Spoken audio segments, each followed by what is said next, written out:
Parce que plus le risque est élevé pour une capitale, ils doivent avoir un rendement sur le capital investi plus élevé.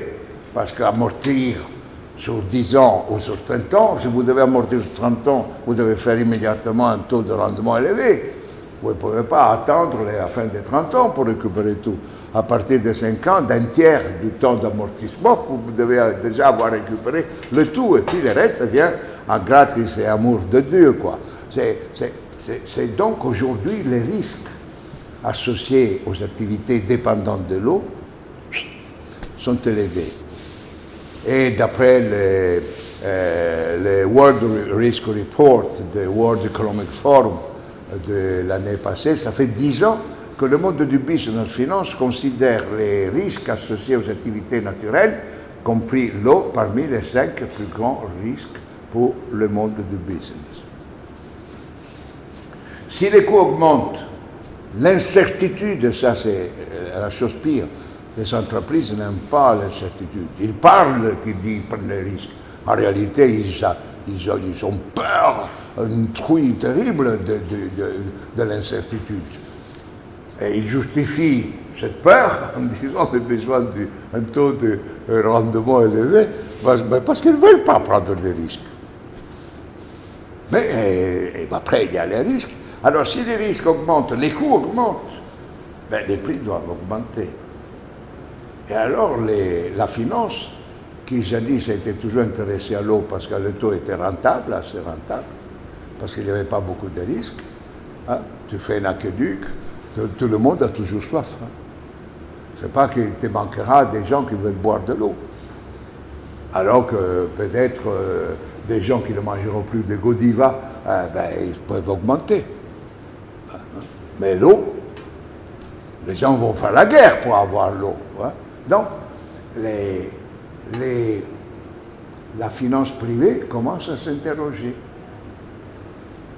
Et il y a une étude de la Global Water Intelligence, qui est le site le plus important du monde du business et de la finance, qui a fait une étude de l'année passée et qui a calculé qu'à l'an 30, les coûts de la sécurité hydrique vont augmenter de 4,5 trillions à 12,5 trillions. Alors, vous imaginez l'ordre des choses. Vous savez que toutes les dépenses militaires en 2023 ont été de 2,2 trillions. Les coûts de la sécurité hydrique en 2030 va être de 12,4 trillions. Donc, alors, la finance s'est dit, dites, mais moi je vais chercher d'autres activités plus sûres, plus rentables. Et quelles sont les activités les plus rentables dans le domaine de l'eau et celles qui sont moins rentables? Les activités moins rentables sont la création d'infrastructures. Créer un aqueduc, ils ne vont plus le faire. Créer des barrages, des grands barrages plus hauts de 16 mètres, ils ne vont plus le faire, parce que c'est à 50 ans, 80 ans, etc. Hein? Et ça, les barrages n'est pas nécessairement important pour les droits et les biens communs. Mais en revanche, les infrastructures hydriques, oui. En revanche, par exemple, le traitement des eaux usées est un investissement encore très rentable, parce que la sécurité de la qualité hydrique rapporte beaucoup parce qu'elle est à haute intensité technologique. Et donc, il n'y a que certaines entreprises qui peuvent être compétitives sur les marchés mondiaux par rapport à assurer des services de haute qualité scientifique et technologique pour permettre de dépolluer la vie de l'eau sous cette terre. Là, c'est rentable. Mais alors, imaginez que la sécurité hydrique qui va à des trillions, etc., quels pays sont capables de financer ça pour la d'épuration, alors que l'on sait que 80% de tous les déchets urbains, ils ne sont pas traités, mais ils sont jetés immédiatement dans le fleuve ou dans les lacs. Tous les fleuves africains sont en train de mourir, parce que les grandes villes africaines n'ont pas de traitement des déchets. Les déchets urbains. Le Niger meurt, quoi. Le grand fleuve Niger est en train de mourir parce que toutes les villes, ils déversent. Hein? ça dans le fleuve.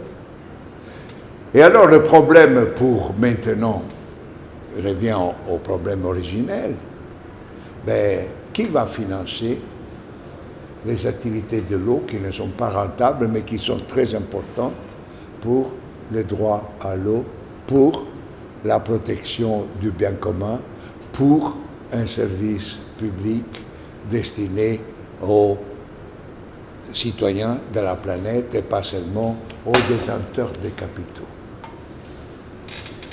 Et d'ici 20 ans, la fonction de l'être humain, c'est d'être prévoyant. Un qui ferme les yeux, qui ne regarde ses pieds, il n'avancera pas beaucoup. Non? Il doit regarder loin, là. Et s'il regarde loin, peut-être il arrivera à faire de bonnes choses.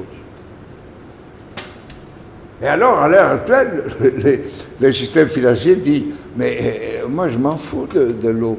J'ai l'intelligence artificielle qui m'écoute maintenant des trillions et des trillions pour éviter d'être moi à être présent. Et j'investis dans transformer tout en intelligence artificielle. Il ne s'intéresse pas de l'aqueduc. Il ne s'intéresse pas de dépenser, par exemple, pour faire participer les gens à la gestion. Ils veulent de plus en plus un programme d'intelligence artificielle qui gère une entreprise comme Viva, quoi. Et ça, ils le font déjà avec tous les traitements administratifs. Par exemple, les relèves des comptes. Savoir combien vous avez utilisé de gaz, d'eau, etc. Désormais, ce n'est plus même pas les gens qui viennent chez vous. Ce sont des satellites qui voient, et en fonction des critères assez bons, ils savent combien d'eau vous avez consommé. Et vous avez tout ça, plus de lettres, plus de rien du tout. Parce que les papiers, si Viva quand a envoyé maintenant les factures par papier, et sont plus de 2 millions et plus des clients qu'elle sert envoyés par lettres écrites, ça coûte.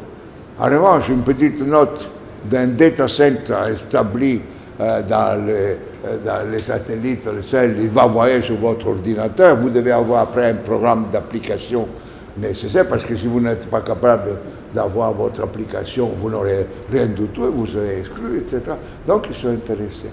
Et ça devient un problème pour Viva, quoi. Ils ont dû faire des investissements pour le traitement des eaux, pour la rénovation, parce qu'il faut malgré tout rénover les tuyaux. Et quand vous avez 20 000 kilomètres de tuyaux, on sait, moi j'étais président de l'aqueduc des Pouilles, pendant 18 mois, j'ai démissionné parce qu'il ne voulait pas faire ce qu'il m'avait promis de faire. Alors, donc, j'avais aucun intérêt de rester sous le fauteuil du président de l'aqueduc des Pouilles. Mais il fallait renouveler tous les 300. Il fallait 3000 kilomètres dans les Pouilles. Tous les 300 renouveler 3000 kilomètres. Il faut de l'argent. Bon, l'aqueduc des Pouilles a 22 000 kilomètres. Parce que toute la Pouille, de tuyaux, etc. C'est beaucoup. Et donc, voilà les problèmes Viva, quoi. Elle s'est endettée, etc. Mais si la finance privée se retire, est-ce que la finance publique va revenir? D'après tout ce que je vous ai raconté, c'est un miracle si la finance publique va revenir. Et pourtant, hier, moi, j'étais à Lyon, j'ai fait une conférence à l'eau du Grand Lyon. Eh bien, l'année passée, la ville de Lyon, la métropole, a décidé de revenir en régie publique. Alors, ces problèmes revenir n'ont jamais été, étant donné que Lyon était servi par la Lyonnaise des Eaux. La Lyonnaise des Eaux est à l'origine de Suez, parce que la Lyonnaise des Eaux était la grande compagnie associée par la société qui avait construit le canal de Suez, alors que Veolia de Paris, c'était la Société Générale de l'Eau. C'était deux grandes entreprises depuis 1830 qui ont géré toujours l'eau des grandes villes. la Société Générale de l'Eau et la Lyonnaise des Eaux. Et la Lyonnaise des Eaux, privée bien entendu, maintenant, l'année passée, a décidé de revenir en régie. Et ils ont fait une tarification. Alors j'ai terminé avec maintenant la question de la solution, parce que la Lyonnaise, l'eau du Grand Lyon, maintenant, a décidé d'introduire une tarification, c'est-à-dire de se dissocier petit à petit du principe de l'école française qui a été mondialisée, qui est de dire l'eau finance l'eau. L'eau finance l'eau signifie que les financements des investissements d'une société de distribution-production comme Vivaqua, c'est l'acheteur. C'est le principe de toutes les autres choses marchandes. Qui finance Volkswagen? Non? L'auto est financé par l'auto. C'est-à-dire que les profits faits par la vente de la voiture financent les investissements pour la voiture. Ce n'est pas l'État. En revanche, l'autre principe était le financement de l'eau était assuré par la collectivité, c'est-à-dire par le budget municipal qui réservait les subsides, le budget étatique. Et comment on finançait les budgets étatiques? Par les taxes.